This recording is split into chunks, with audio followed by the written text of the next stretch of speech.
કપાયા શું તમારા પણ ફાસ્ટેગમાં ડબલ પૈસા કપાયા?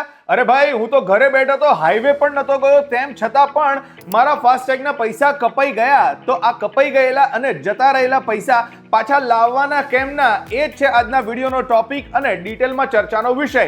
અને એ જ જણાવવા માટે ચલો એક વાત કહું.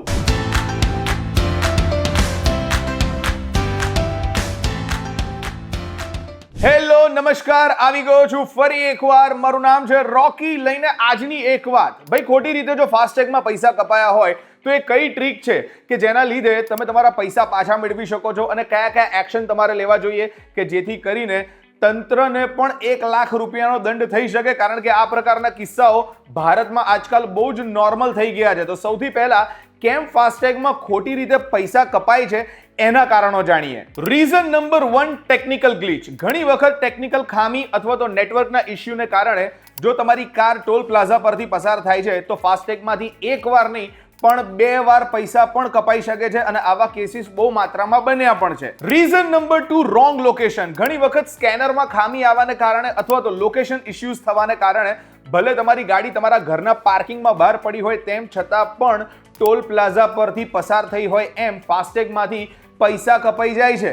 Reason number 3, category issues. બધાને ખબર છે કે જેટલા પણ નેશનલ હાઈવે છે અથવા તો એક્સપ્રેસ હાઈવે છે એની ઉપર અલગ અલગ કેટેગરીના અલગ અલગ વ્હીકલ પાસેથી અલગ અલગ ટોલ વસૂલવામાં આવતો હોય છે.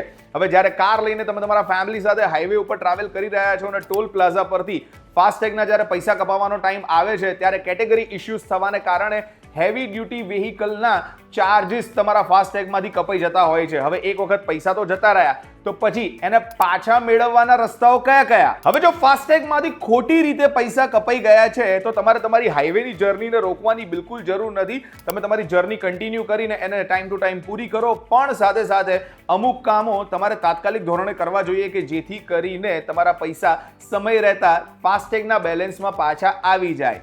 સૌથી પહેલું સ્ટેપ જે તમે ઉઠાવી શકો છો એ છે કસ્ટમર કેરને કોલ કરો. તમારી ફાસ્ટેગને ઇશ્યુ કરનાર બેંકને અથવા તો એજન્સીના કસ્ટમર કેર નંબર પર તાત્કાલિક ધોરણે કોલ કરી અને તમારે આ ફરિયાદ નોંધાવી જોઈએ કે જેમાં તમે કહી શકો કે હા, મારા ફાસ્ટેગમાંથી ખોટી રીતે ડબલ વખત પૈસા કપાયા છે કાં તો ખોટી કેટેગરીમાં પૈસા કપાયા છે. સ્ટેપ નંબર 2, એપ્લિકેશનમાં ડિસ્પ્યુટ સેક્શનથી ફરિયાદ કરો. જી હા, જ્યારે પણ ફાસ્ટેગમાં તમારા પૈસા ડબલ વખત અથવા તો ખોટી રીતે કપાય છે તો તાત્કાલિક ધોરણે તમારા બેંકના ફાસ્ટેગની જે એપ્લિકેશન છે અથવા તો પછી જે પોર્ટલ છે એમાં જાઓ અને ડિસ્પ્યુટ સેક્શનમાં જઈને તાત્કાલિક ધોરણે સ્માર્ટ રીતે તમારી ફરિયાદ નોંધાવો. સ્ટેપ નંબર 3, ઈમેલ કરો. ઇન્ડિયન હાઈવે મેનેજમેન્ટ કંપની એટલે કે IHMCL ને તમે ડેફિનેટલી ઈમેલ કરીને તમારી કમ્પ્લેન નોંધાવી શકો છો, અને એનું ઓફિશિયલ ઈમેલ આઈડી છે falsededuction@ihmcl.com. અને આ જો 3 સ્ટેપ્સ તમને થોડાક અઘરા લાગતા હોય અથવા તો પ્રોસેસ લાંબી લાગતી હોય તો સૌથી ઈઝી સ્ટેપ તમે જે અપનાવી શકો છો એ છે NHAI ના ઓફિશિયલ ટોલ ફ્રી નંબર પર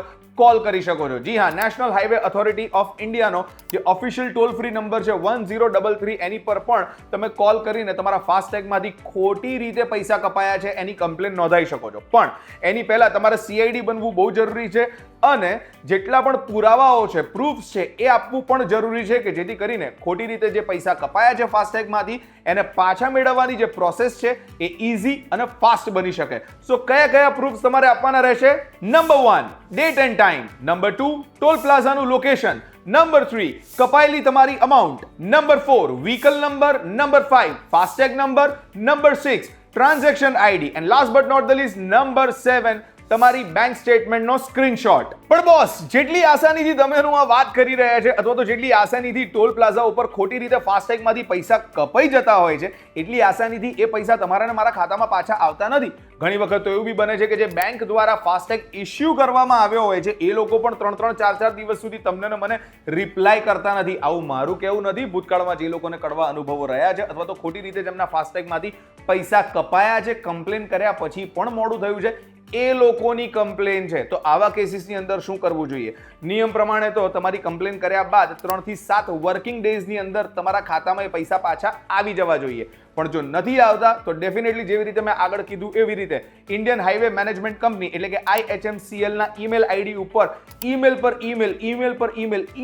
ઈમેલ કરતા રહો. સાથે સાથે NHAI જે ફાસ્ટેગની સૌથી ઊંચી સિસ્ટમ છે એની ઉપર max to max toll free number 1033 પર બેક ટુ બેક કોલ કરતા રહો અને SMS પણ કરતા રહો અને જેવી રીતે કીધું એવી રીતે ઈમેલ પણ કરતા રહો, કારણ કે આ પ્રકારના કેસીસ ઓછા થાય એના માટે સરકારે ઓપરેટર્સને ખોટી રીતે ફાસ્ટેગમાંથી પૈસા કાપવા બદલ 1 લાખ રૂપિયાનો દંડ ફટકાર્યો છે અને જેના લીધે 70% આવા કેસીસમાં ઘટાડો પણ થયો છે. પણ બાકીના જો 30% કેસીસમાં ન કરે ઈશ્વર ભૂલે ચૂકે તમારો કે મારો વારો આવી ગયો તો આ બધી જ પદ્ધતિથી ડેફિનેટલી તમે તમારા પૈસા પાછા મેળવવા માટે મહેનત કરી જ શકો છો. મોરલ ઓફ ધ સ્ટોરી, ન બનવા કાળે એવું બની શકે છે કે ફાસ્ટેગમાંથી ખોટી રીતે 2 વખત પૈસા કપાઈ જાય, કાં તો પછી ગાડી હાઈવે પર ન ગઈ હોય તેમ છતાં પણ લોકેશન કે નેટવર્ક ઇશ્યુઝ હોવાને કારણે પણ પૈસા ઘરે બેઠા બેઠા કપાઈ શકે છે. હવે તમને આ વિડીયોમાં મેં એ બધા જ રસ્તાઓ બતાવી દીધા છે કે જો આવું તમારી સાથે થાય છે તો તમારે કયા કયા સ્ટેપ્સ લેવા જોઈએ અને કઈ કઈ પ્રક્રિયાઓ કરીને તમે તમારા ખોટી રીતે ફાસ્ટેગમાંથી કપાયેલા પૈસાને પાછા 3 થી 7 દિવસની અંદર મેળવી શકો છો. હાય, મારું નામ છે રોકી. આજનો વિડીયો તમને કેવો લાગ્યો? શું ભૂતકાળમાં તમારી સાથે આવું થયું છે? તો ડેફિનેટલી તમે તમારા કિસ્સાઓ અને તમારા ઓપિનિયન્સ કમેન્ટ સેક્શનમાં જઈને અમને કહી જ શકો છો અને આવનારા ટાઈમમાં આવું ના થાય એવી આપણે બસ ખાલી ઉપરવાળાને પ્રાર્થના કરી શકીએ છીએ. આજનો વિડીયો તમને ગમ્યો હોય તો ડેફિનેટલી આને મેક્સિમમ શેર કરો, લાઈક કરો અને સાથે સાથે VTV ડિજિટલની યુટ્યુબ ચેનલને ફોલો કરો, સબસ્ક્રાઇબ કરો અને બેલ આઇકન ખાસ દબાવજો. એન્ડ નેક્સ્ટ વિડીયોમાં આવી જ અમેઝિંગ અપડેટ સાથે આપણે ફરી મળીશું.